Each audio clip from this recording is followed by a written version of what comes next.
বাংলাদেশের অন্তর্বর্তী সরকার নির্বাচনের তারিখ ঘোষণা করে দেশে ফিরবেন শেখ হাসিনা। ভারতীয় সংবাদ মাধ্যম টাইমস অব ইন্ডিয়াকে এই তথ্য দিয়েছেন তার ছেলে সজীব ওয়াজেদ জয়। বাংলাদেশে ফিরে আওয়ামী লীগের কর্মী সমর্থকদের উপর হামলা এবং অত্যাচারের অভিযোগের বিচার তিনি করবেন। সভ্যতার একটা সীমা থাকে, গুন্ডামি সন্ত্রাসীর একটা সীমা থাকে, এরা সীমা ছাড়িয়ে গেছে।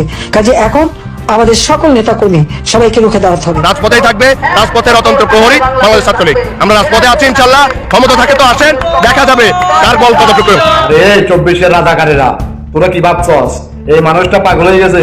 আরে না, এগুলা এক একটা আওয়ামী লীগের কলেজা, এক একটা আওয়ামী লীগের পাগল, এক একটা আওয়ামী লীগের ভক্ত। আওয়ামী লীগ সেমিফাইনাল খুবই কম খেলে, ফাইনালে বিশ্বাসী। তো এইটার নামই হলো আওয়ামী লীগ।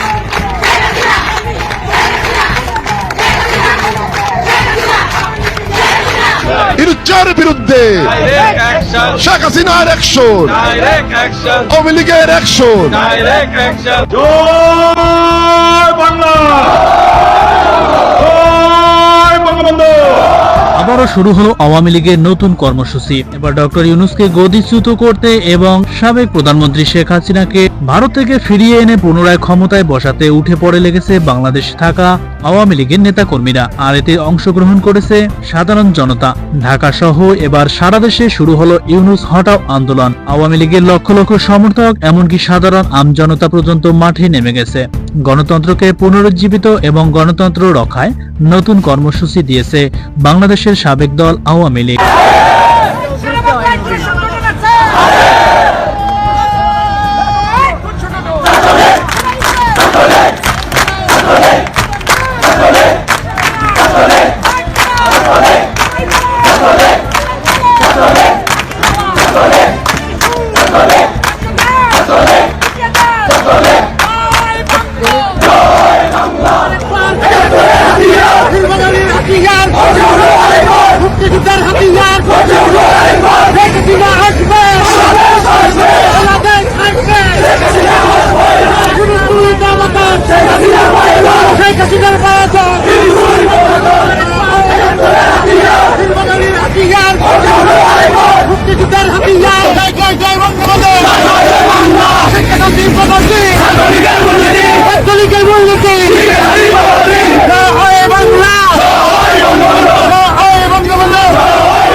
সময় মিছিলে থাকা নেতাকর্মীরা স্লোগান দিতে থাকেন, শেখ হাসিনা ভয় নাই, রাজপথ সারি নাই। এভাবে লক্ষ লক্ষ আওয়ামী লীগের লড়াকু সৈনিকরা এবার মাঠে নেমেছে।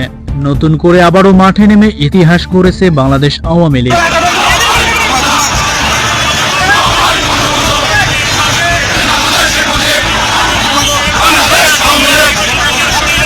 বাংলা স্লোগান দিয়ে মাঠে ডাকছেন নেতাকর্মীরা। মাঠে থাকা নেতাকর্মীদের মতে শেখ হাসিনাই ভালো ছিল, শেখ হাসিনাকে আবারও ক্ষমতায় দেখতে চাই। গত 20 আগস্ট 2025 ভারতে অবস্থানরত সাবেক প্রধানমন্ত্রী শেখ হাসিনা একটি ভিডিও বার্তা দিয়েছেন দলের নেতাকর্মীদের উদ্দেশ্যে। অসভ্যতার একটা সীমা থাকে, গুন্ডামি সন্ত্রাসীর একটা সীমা থাকে, এরা সীমা ছাড়িয়ে গেছে। কাজে এখন আমাদের সকল নেতা কর্মী সবাইকে রুখে দাঁড়াতে হবে। এতে তিনি শুধু দল নয় সকল আম জনতাকে একতাবদ্ধ হওয়ায় উদ্বুদ্ধ করার জন্য আহ্বান করেন। সাবেক প্রধানমন্ত্রী দেশরত্ন শেখ হাসিনার ঘোষণা পাওয়ার মুহূর্তেই মাঠে নেমে পড়ে লক্ষ লক্ষ নেতাকর্মীরা। আবারও উত্তাল হয়েছে দেশের রাজপথ।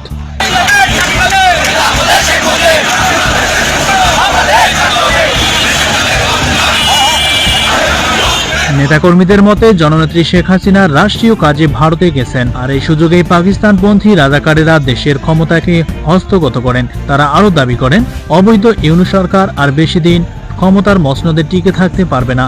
আমরা লক্ষ লক্ষ জনতা আন্দোলন করে আবারও শেখ হাসিনাকে ক্ষমতায় নিয়ে আসবো।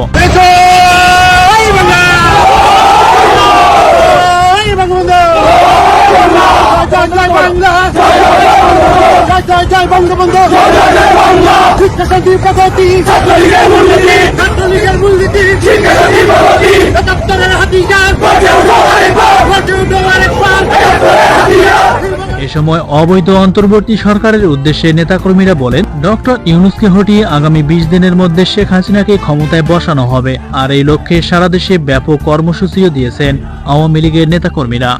আমাদের প্রধানমন্ত্রীর অনুমতি নিয়ে যখন আমাদের যেখানে ডাক দেয়, আমি উপজেলা চেয়ারম্যান হিসেবে বলছি, আমি সবসময় আমাদের লোকজন নিয়ে এবং ভাঙ্গার সকল লোকজন নিয়ে আমরা তখনই সেখানে সেই কাজ করার জন্য আমরা প্রস্তুত রয়েছে। সকলকে অনুরোধ করে বলছি, সকল আমাদের আওয়ামী লীগের সকল নেতা বিন্দুগণকে বলছি, সকল চেয়ারম্যানদেরকে বলছি, আপনারা আপনাদের লোকজন নিয়ে আপনারা সকলেই আমরা যেখানে আমাদের স্থান দেয় ওই স্থানে হাজির হওয়ার জন্য সকলকে অনুরোধ। দেশের ক্রান্তি লগ্নে চলছে নানামুখী সংকট। এই সংকটের মধ্যেই দেশের প্রতি এক অমোঘ বার্তা দিয়েছেন ভারতে অবস্থানরত বাংলাদেশের প্রধানমন্ত্রী। দেশে ফিরে পুনরায় রাষ্ট্র সংস্কারের কাজ এগিয়ে নিয়ে যাবেন সাবেক প্রধানমন্ত্রী। শেখ হাসিনাকে নির্বাচনে অংশগ্রহণে নিতে সেনাপ্রধান কঠিন নির্দেশ দিয়েছেন। সেনাপ্রধানের নির্দেশেই নির্বাচনে অংশ নেবে বাংলাদেশ আওয়ামী লীগ। এদিকে আসন্ন নির্বাচনে অংশগ্রহণ প্রসঙ্গে বিএনপি সাবেক এমপি রুমিন ফারহানা বলেন, এত বড় একটি রাজনৈতিক দলকে নির্বাচনের বাইরে রেখে নির্বাচন আয়োজন করা গণতন্ত্রকে ভণ্ডুল করার বার্তা দেয়। এবার নির্বাচন ঘিরিয়ে সক্রিয় হচ্ছে বাংলাদেশ আওয়ামী লীগ। কোটা সংস্কার আন্দোলনকে কেন্দ্র করে সরকার পতনের জেরে রাজনীতিতে খাদে পড়ে যায় ঐতিহ্যবাহী রাজনৈতিক এই দলটি। সেই অবস্থা থেকে পরিত্রাণের জন্য তৃণমূলের নেতাকর্মীদের চাঙ্গা করতেই আসন্ন নির্বাচনের আগে রাজধানী ঢাকা সহ সারা দেশের রাজপথে নামার পরিকল্পনা করছে বাংলাদেশ আওয়ামী লীগ।